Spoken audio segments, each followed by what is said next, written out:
Less is often more when you're first starting out with hybrid training. This can make or break your hybrid journey, and it's so important not to compare your chapter 1 to someone else's chapter 30. We're going to need a lot of carbs. If I start running, I'm automatically going to lose muscle. How to train hybrid. What is up, YouTube? Well, welcome back to my channel. If you are new here, hello, my name is Erica. It's so good to have you, and if you are not new, as always, welcome back to the channel. In my time here on YouTube, I've made many a video talking about how to blank. So how to bulk, how to cut, you get the drill. Today, I wanted to make a video all about how to train hybrid, because if you guys have been watching my videos for a little bit, for the last year or so, I have been hybrid training, and I know it's this new wave of training. A lot of people are interested in it, and if you're anything like me, about a year ago, you also have a lot of questions, and as someone who's dabbled in the hybrid training realm for the last year, I feel like I've gathered a lot of information that may be helpful to you guys. So we're doing a full how-to video today, how to train hybrid.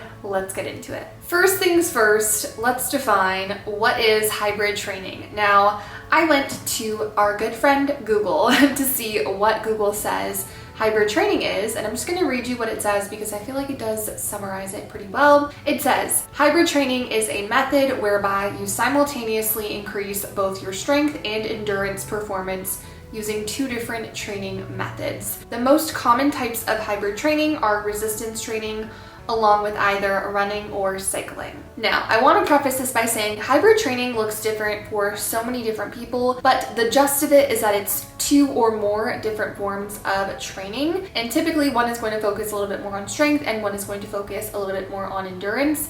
But it could be two endurance sports that you're just doing simultaneously, like swimming and biking, for example. Now, when we're talking about myself, just so that anyone that's new here wants a reference point, I resistance trained for years. I was a diehard gym girl, and last year I kind of just got a little bit bored with it and I needed to switch it up. So I started running about a year ago now. I just did my very first half marathon for context. So I can run a decent distance, just want to put it that way. I also have been swimming a little bit recently, and I just bought my very first road bike yesterday. One of my long-term goals is to do a triathlon, just for context. But I just wanted to highlight that hybrid training can look different person to person. So for me, right now, it's primarily running and lifting, but I will be integrating different forms of movement like cycling, and I do also swim as well. For the purpose of this video, we are just mostly going to be talking about lifting and running, or lifting in some other endurance sport. So you can kind of plug your endurance sport in when I say running, for example. But we're going to go over a lot of different subjects in this video, such as how do you structure hybrid training? How do I change my nutrition for my hybrid training goals? Do I need to change my workouts themselves? How do I recover properly? All sorts of things. So let's get into the first topic, which is how do you decide what type of hybrid athlete you want to be? So first things first, if you want to train hybrid, I think the number one thing is to figure out what disciplines you want to incorporate. A lot of us that are starting this journey typically start from the gym.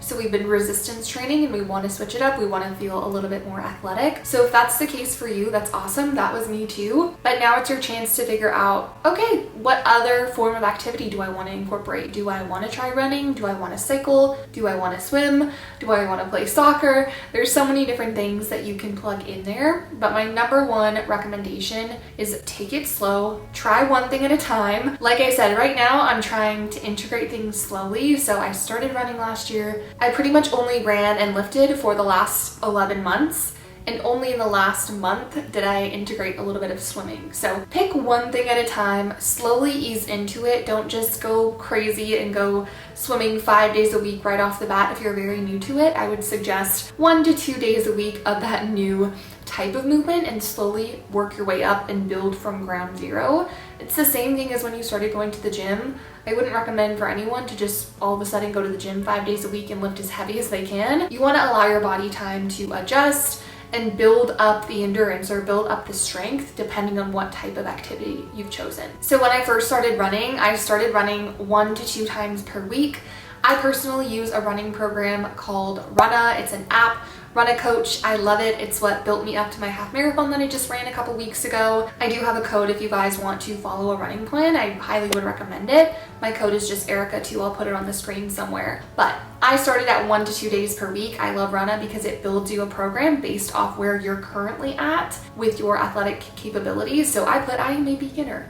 Please don't start me running 10 kilometers at a time because I would not have been able to do that. So start slow. There's tons of resources on the internet right now. If you want to start cycling, for example, you can Google beginner cycling programs and find something that's going to suit your capabilities. But I'd highly recommend start slow, 1 to 2 days a week, nothing crazy, and let your body adjust. And now that you've decided what type of hybrid athlete you want to be, it's important to talk about how you're going to structure that in your calendar for the week. One of my biggest tips for new hybrid athletes is try your best to flip-flop between both disciplines. What I mean by that is have one day where you're focusing on strength training and then the next day you focus on your run or your cycle, for example. That way you're giving your body time to rest and recover between workouts, and you're also not doing too much in one day to the point where your workout in the morning might feel great and then let's say you run at night and you're just exhausted from your workout earlier in the day. Especially if you've trained legs earlier in the day, you're gonna run on heavy legs later in the day. It probably won't feel the best. Now, if you're very advanced in your hybrid journey, for myself, there is the odd day where I will do 2 workouts in one day. But when you're beginning, I would highly recommend pick a split that's going to work for you, that's going to allow you to train one discipline one day, the next day. So just for an example, what this might look like is Monday, you do a workout in the gym, Tuesday you run, Wednesday you do a workout in the gym, Thursday you run, Friday you do a workout in the gym, maybe Saturday you rest, and Sunday you rest, and then you repeat. So that's 3 gym workouts and 2 runs.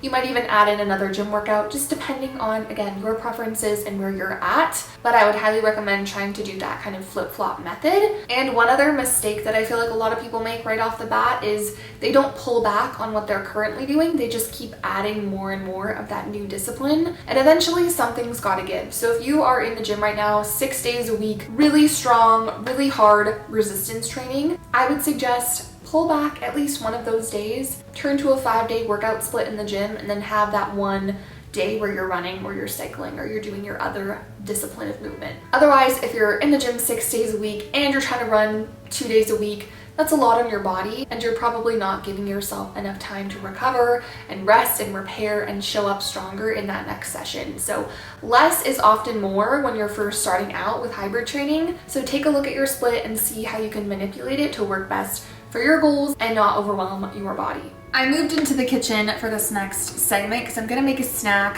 while I talk about nutrition for hybrid training, because this can make or break your hybrid journey. If you are not fueling your body properly, you're not going to recover properly, you're gonna feel like shit when you work out or when you run or whatever you're doing, and you're probably gonna bonk and it doesn't feel good, let me tell you from experience. So when you are hybrid training, you kind of have to think about it this way. You're doing more than you probably would be if you were just resistance training, right? You're adding another factor, another element to your training regime. So you are going to be exerting your body more. You are going to be burning more calories, and you're going to be needing more recovery, and a big component of recovery is nutrition. So with that being said, if you are working out and you're running or you're cycling or whatever you're doing, if you're hybrid training, you need to eat. You need to prioritize your nutrition. I have had many a days where I go on a run and I just feel so lethargic. It's not because I didn't sleep well, it's because I didn't consume enough calories the day before. So it's going to look very individual. Everyone's caloric needs are different. If you are someone who has never tracked their macros before, this could be a good opportunity for you to get familiar with calories, with macros, and what nutritional needs your body has in order to perform in the way that you want to perform. And typically for those of us that are doing hybrid training, we're going to need a lot of carbs. We're going to need carbohydrates to fuel our workouts, to fuel our runs or our cycles or whatever endurance sport we're doing. And sometimes we're also going to need those carbs during a workout. So that might be a foreign concept to a lot of you guys. It was definitely a foreign concept to me when I started running. I had never ran and consumed food at the same time, and now I run and consume gels quite often, and I'm sure that eventually in my cycling journey as well, there will be times where I'm on a cycle or I'm on a ride and I'm gonna have to consume bananas or gels or honey stinger waffles.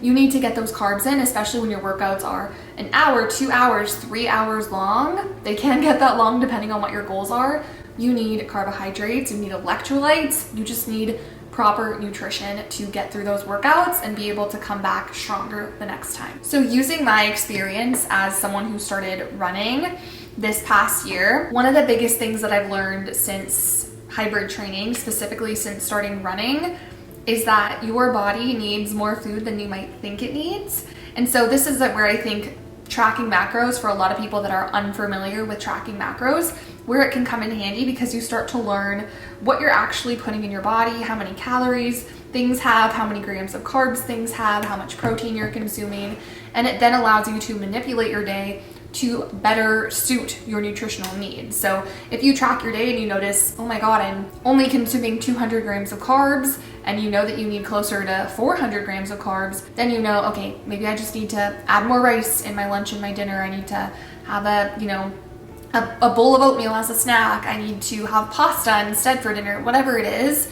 You'll understand how to manipulate those things. I'm not saying you have to track macros if you are a hybrid athlete. I tracked macros for years. I now eat intuitively, but there are ways that you can monitor your body's response without tracking macros.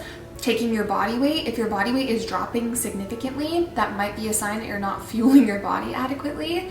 If your energy levels are super low, again, you might need to look at when you're fueling, how much you're fueling. If you're bonking during your workout, so if you're like getting halfway through your run and you just feel terrible, maybe you're not fueling during your run, or maybe you're just not fueling before the run adequately or taking in enough electrolytes. And lastly, how are you progressing? If you're feeling like you're just hitting a plateau constantly, you're not getting stronger in the gym, you're not progressing on your runs, nutrition is going to play a huge role in allowing you to continue to progress, because if you're not fueling your body properly, it's not going to be able to continue to make progress. So I'm going to eat my snack and then we will reconvene and talk about recovery. So obviously food is super important, and like I said, food is a big part of your recovery as an athlete, but I wanted to highlight some other important recovery factors.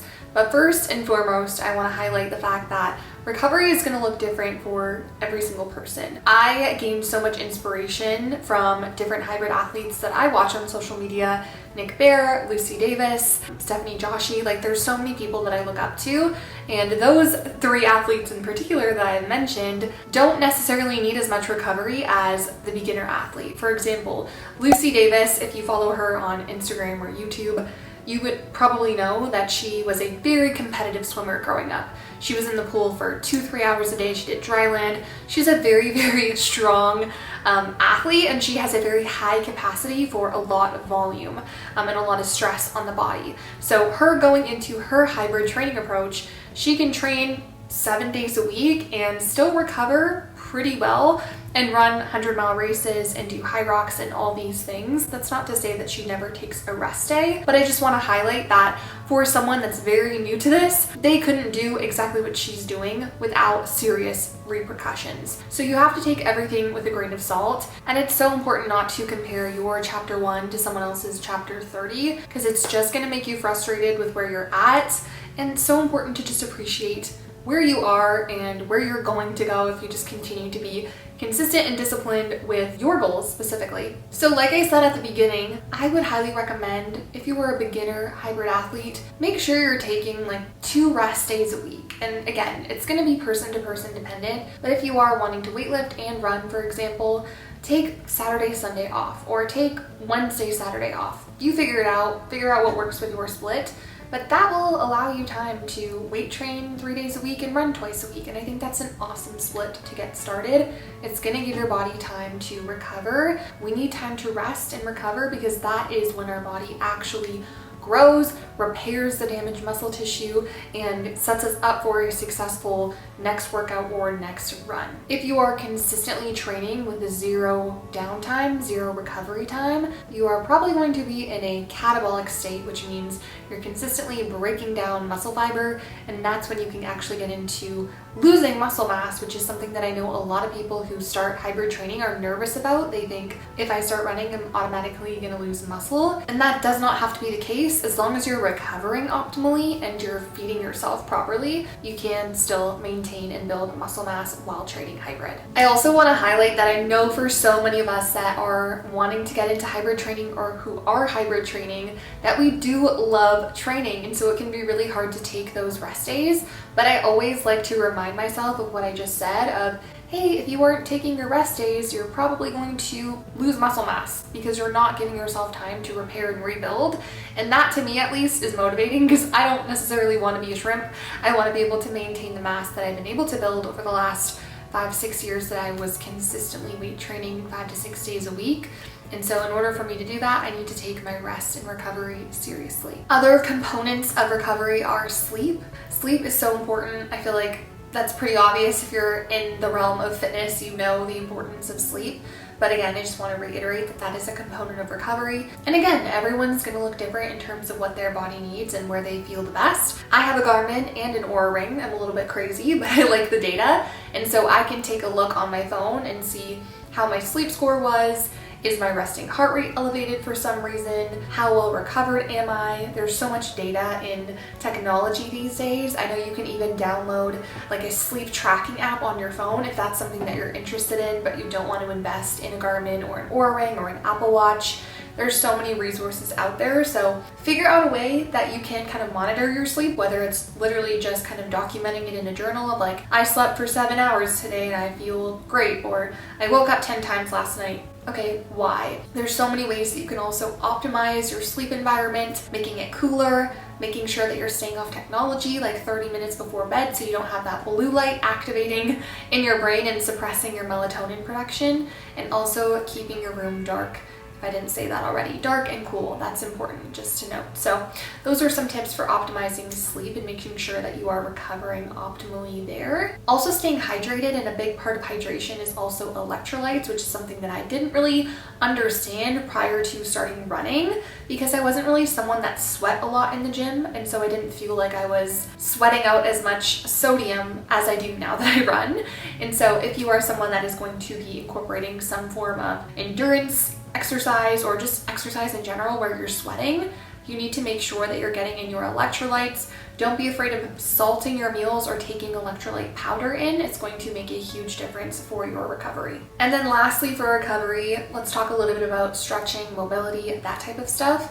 I personally do a lot of prehab exercises, if you will, in the gym. So I train 3 days a week in the gym, and before every workout, I do about 10 to 15 minutes of just like active dynamic stretching and warm-ups and mobility exercises. So that is a big part of where I get my mobility in for the week. But if I do notice that I'm feeling extra sore, extra tight, whatever it is, I have foam rollers at home, I have a yoga mat, so I'll just do my mobility exercises from home. And I would highly recommend making sure that you are incorporating some form of mobility and stretching into your routine, because it's really easy to get very tight if you're just training a lot and not doing any sort of muscular release, if that makes sense. If you've watched this video and you're curious what my approach to hybrid training looks like, maybe you're new to my channel, I would highly recommend going to take a look at my hybrid series, my playlist here on my channel.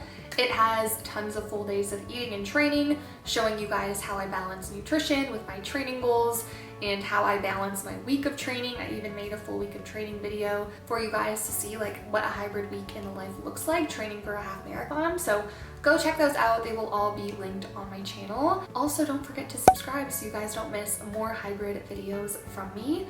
But that is going to conclude my how to be hybrid video.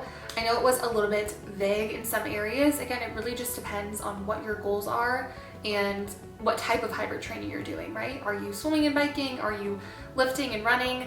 There's so many different ways to train hybrid, and I just want to encourage you to do what excites you and what feels good for you, because if it's not fun and exciting, you're not going to want to do it long term. And the whole point of exercise is for it to be sustainable. So thank you guys so much for watching. If this was helpful and you enjoyed it, please give it a thumbs up. Again, subscribe down below so you don't miss another video from me.